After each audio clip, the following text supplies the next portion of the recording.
Hey, gentlemen, this is Vince Miller. Thank you so much for joining me for another devotional. Today, we are going to be in John chapter 18. I'm going to read verses 15 through 18.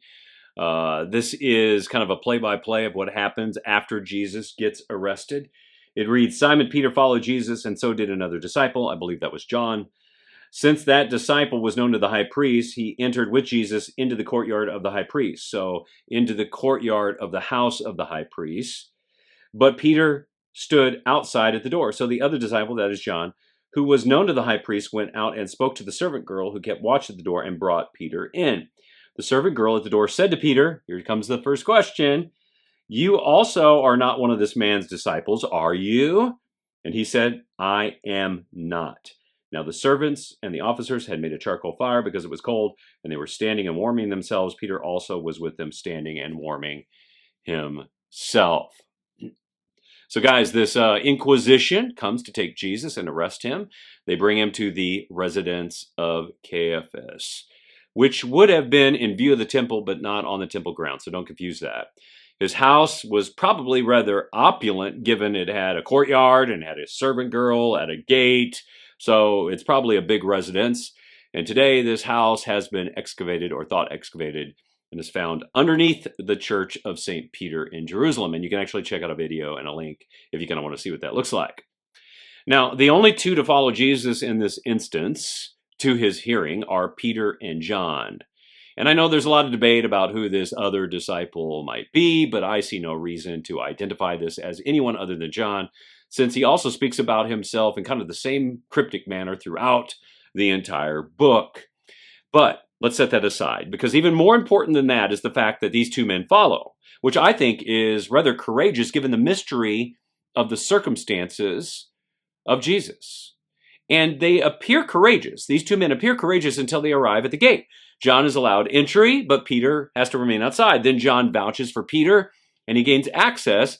But then when this all happens, this little servant girl who watches the gate confidently questions the association of Peter with the arrested Jesus. And now his courage is put to the test. Will Peter do as he promised? Way back in John chapter 13, verse 37. Will Peter lay down his life for Jesus? And obviously the answer is no. So we notice that Peter's denial in this instance is not in some life-threatening situation. He's not denying himself to a Roman soldier. It's not some high-ranking Jewish official. It's not even the Roman governor at this moment. It's before a little servant girl who works at a gate in the darkness of night. It's pretty profound, actually. And then notice Peter's declaration here, his profession. He says, I am not he. I am not he. Which stands in sharp contrast to just minutes before when Jesus declared 2 times, I am he. I am not he versus I am he. Now, I do want to say something about Peter that's positive. It's inspiring when the passion of a man of God proclaims that he's going to live all in for Jesus. It is inspiring. Like Peter did in John chapter 13, verse 37. Proclamations like that are designed to kind of push and persuade and prompt us, are they not? Peter confidently declared to Jesus that he was going to lay down his life for him. But proclamations like this are just professions, until a test proves them. And in my opinion, there are plenty of professing men proclaiming many things about Jesus who fail the proving test time and time and time again that God presents to them every day. They don't lead their family spiritually. They give a pass to repetitive sin in their life. They turn their back on the injustices in the world around them. They're silent about their faith in everyday interactions. Yet, when they are with believing men, they will proclaim and profess that they live all in for Jesus. But professing men only become proven men when they're willing to submit to the small, tiny daily tests that prove what they profess. In these little unsuspecting moments, before little people, we often experience big proving moments.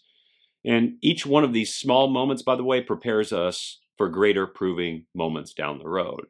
So let me ask you this. What's your small, present, proving moment in your life today? Because you're going to have one. I promise you're going to have one today. And once you locate it or it comes upon you, do something different, will you? Profess less and prove more, because I believe proven men are in short supply today. I love you, fellas. Be proven today, and I'll see you right back here again tomorrow.